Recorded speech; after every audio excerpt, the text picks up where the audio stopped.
Olá, pessoal!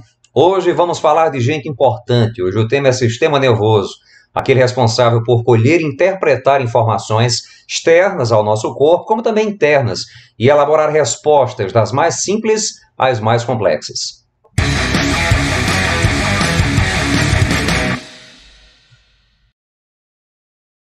E antes de partir para o sistema nervoso propriamente dito, vamos comentar alguma coisa do tecido, sobre o tecido nervoso, que tem como célula principal o neurônio.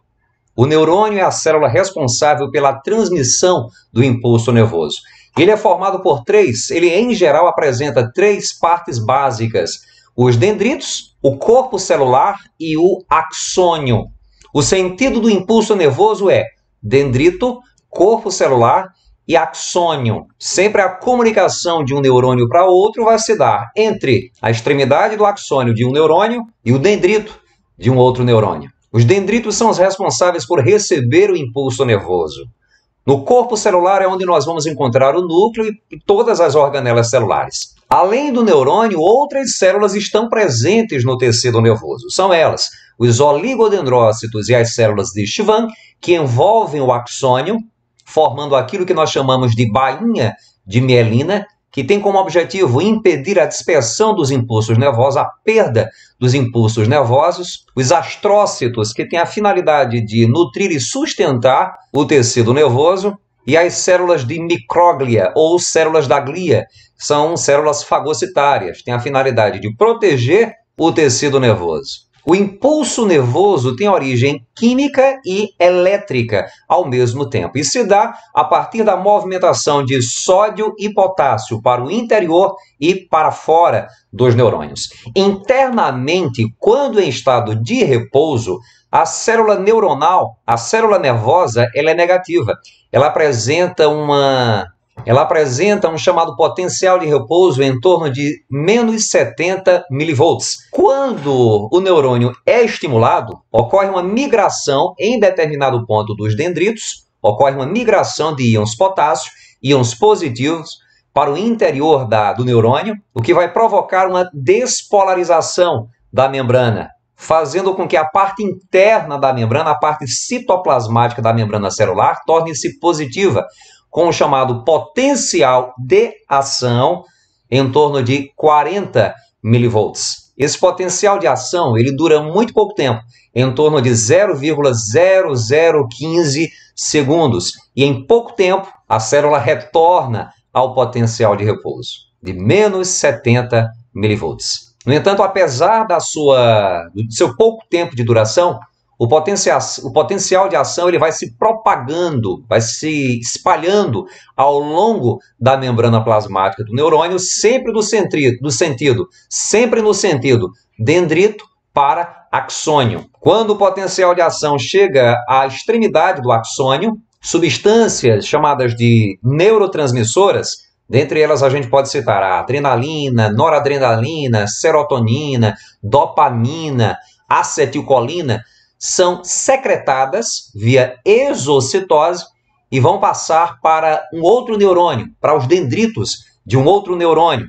É o chamado dendrito ou neurônio pós-sináptico. E essas substâncias neurotransmissoras vão estimular esse outro neurônio. E assim o impulso nervoso vai passando de célula nervosa para célula nervosa. Ou de uma célula nervosa para um músculo ou uma glândula. O modo como os neurônios estão interligados, de modo a passarem de um para o outro o potencial de ação, forma algo muito parecido muito semelhante a uma rede telefônica, a uma rede de comunicação.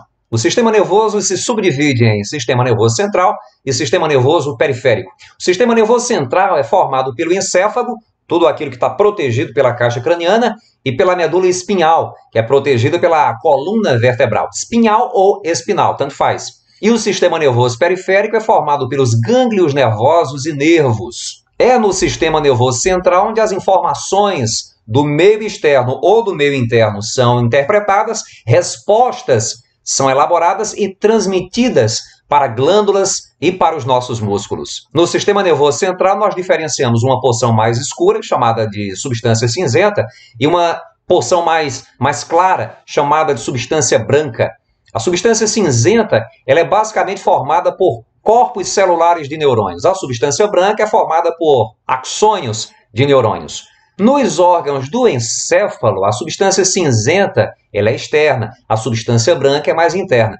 Na medula espinal é o contrário. A substância cinzenta é central e a substância branca é periférica. A substância cinzenta, só para a gente se localizar, vai formar aquilo que nós chamamos de córtex cerebral, a parte externa do cérebro, envolvendo e protegendo todos os órgãos do sistema nervoso central. Nós encontramos aquilo que nós chamamos de meninges, que são 3 membranas. A primeira, que fica em contato com os ossos, ela é chamada de dura mater. A mais interna, que fica em contato com o sistema nervoso central, é chamada de pia mater. E a intermediária é conhecida como aracnoide. E ela leva esse nome de aracnoide por conta da presença de vasos sanguíneos que se dispõem de uma forma que lembra uma teia de aranha. Essas membranas deslizam umas por sobre as outras. Por vezes, durante cirurgias cerebrais, quando o neurocirurgião transpassa a aracnoide, ocorrem sangramentos, o que inclusive aconteceu comigo. Dá para ver aqui, ó, na filmagem, um afundamento, uma marquinha na minha cabeça, que é uma cicatriz óssea, que ocorreu quando eu fiz a minha cirurgia para correção de hidrocefalia. Ocorreu sangramento, formou-se um hematoma subdural. E ocorreu também com Maradona, que morreu agora há pouco. Ele morreu após a cirurgia, mas não por conta da cirurgia. Lógico, ele ficou com depressão, porque estava sem poder beber, sem poder usar algumas coisinhas proibidas e acabou morrendo. Teve um ataque cardíaco, um infarto fulminante. O sistema nervoso central ele produz um líquido conhecido como líquido cefalorraquidiano, que é responsável por nutrir e também proteger o sistema nervoso. Esse líquido cefalorraquidiano ele fica armazenado em câmaras conhecidas como ventrículos cerebrais e depois lubrifica todo o sistema nervoso central e depois é drenado pelo chamado aqueducto de Sylvius. Em pessoas com hidrocefalia, é o meu caso, esse aqueducto de Sylvius é parcial ou totalmente obstruído. Os ventrículos cerebrais acumulam líquido e o cérebro é comprimido contra a caixa craniana. E o resultado são os sintomas da hidrocefalia, que nós temos uma demonstração de como é que é feita uma cirurgia para correção de hidrocefalia. É introduzido um catéter no cérebro do indivíduo até chegar aos ventrículos cerebrais. Daí o líquido é drenado e o fluxo dessa drenagem é controlada por uma válvula. E depois o líquido passa para a cavidade abdominal a partir de um tubo. É essa válvula aqui, ó.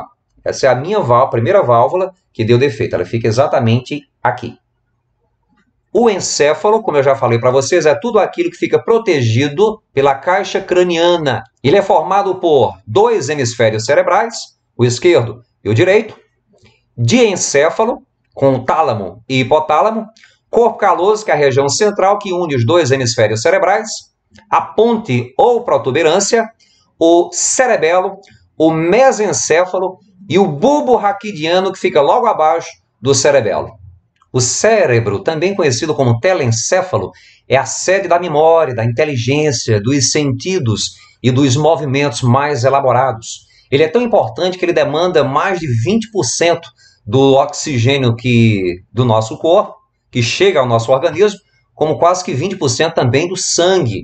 Divide-se em 2 regiões, os chamados hemisférios cerebrais, e apresenta dobramentos, que são as circunvoluções cerebrais. Algumas circunvoluções são mais profundas e dividem esse órgão nos chamados lobos cerebrais. Nós temos o lobo occipital, lobo parietal, lobo frontal e lobo temporal. O diencéfalo é formado inicialmente pelo tálamo, que é responsável por comunicar estruturas sensoriais com o córtex cerebral e também por levar informações motoras para os músculos.